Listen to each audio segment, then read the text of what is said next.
bit of a story time. I've broken my morning routine. I normally sit and read Anna Karenina and Brothers Karamazov on the sofa or outside. But yesterday I had a day of low mood, and I found myself reading James Kelman, Disaffection. And this morning, as I was writing my morning pages, that's what came up. And I wanted to talk a bit about that because it's an interesting concept, what's going on at the moment. Disaffection is written by James Kelman, a Scottish author who grew up in Glasgow and writes in the Scottish dialect. And I read this for the first time when I was in Odessa, Ukraine. I spent a year out there as a student, and it was a very, very difficult year. Very rewarding year as well.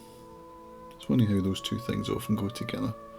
It's probably the most intense year of my life, and while I was there, I read a lot. I borrowed a lot of books from the British Council Library, and I must have seen this on the shelf just while I was browsing. I can remember the cover. It wasn't this cover. It was a kind of dark grey cover, and it had a jacket on it. You know, like, well, this one has as well, actually, that you get in library books. And I spent a lot of my time out there in a low mood and hiding away with a book, which is kind of my MO. And that's what I found myself doing yesterday. So James Kelman's writing, it's very stylistic. It's almost like poetry in some ways. The sentences are disjointed. The grammar's odd. Misses out apostrophes, capital letters, that kind of thing. Sentences just stop. Lots of repetition. It's written in the first person from the point of view of a school teacher who's either 29 or 30, and he's disaffected with his job, with his life. He's a single man. You know, there's a lot of introspection, and I can relate to the language and the place in a big way. So I've learned that this was nominated for the Booker Prize 1989, which I didn't know. It's actually written inside this book. I got this from Used Book Place online. So whoever Geraldine Hackett-Jones is, thank you for writing that in here, because I went and looked it up to see what else was nominated that year and to see if it won, and it didn't. But what was also nominated and then unnominated was London Fields by Martin Amis, which just happens to be on my TBR for this year. So I will be reading it, and it's going to be a beautiful coming together of mood and TBR. But that was a book I read about the same time, so we're in the mid-90s here. So I read A Disaffection, as I said, when I was abroad. I think I read London Fields when I came back. It was roughly around the same time. And I finished it while we were on Arran. I was actually on holiday on Arran, and I remember really feeling that sense of reset that a good book can give me.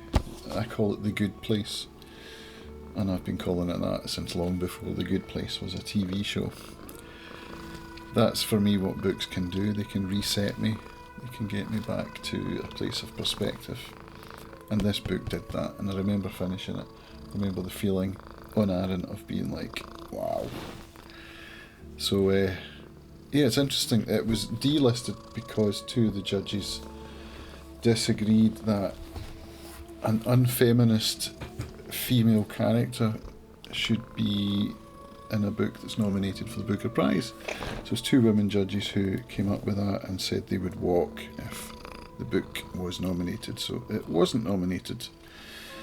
But it's interesting that it was in the same year as A Disaffection. So it got me wondering, you know, how did I find that book? Because I don't have it, I didn't buy it. I don't remember where I got it. I do remember A Disaffection from the British Council, but not London Fields. So that's one of the good things about making book content, is now that I will remember, hopefully, because I'm keeping a record, of how books come to me and why I read them and how they're recommended. But it's also got me thinking about why this reread. Why do I reread so many books? Like I've just finished The Darkest Rising sequence, which is a series of 5 young adult fantasy books which I read as a kid. And I think it's because making book content now has got me wanting to go back to the books that have stayed in my mind through the years, to analyse them and to look at them and review them and figure out what it is about those books that has made them stay in my head over these years. And, you know, with James Kelman, because reading it in a low mood yesterday and having it help me, having it, you know, reset me in a good way, that's a wonderful thing. So, you know, having that as something I can go back to when I know I need something that's going to make me feel better, that's a good thing to know about. And so, yeah, that's, I think, why I reread so many books, as well as the Russian literature that I read when I was at uni, which, you know, I wasn't ready for at the time, let's be honest. And I did get my degree, so obviously I wrote reasonable essays and exam papers about these great works of literature, but, you know, they weren't, I wasn't ready, let's just say that. So now I'm revisiting lots of those, including Anna Karenina, which, you know, I'm thoroughly enjoying. So that's what I wanted to talk about. I will also be adding The Remains of the Day to my TBR. That's the book that did win the Booker Prize in 1989. I've never read it. I've seen the film 2 or 3 times and I love the film. So I can only imagine that the book is something that really should be on my list.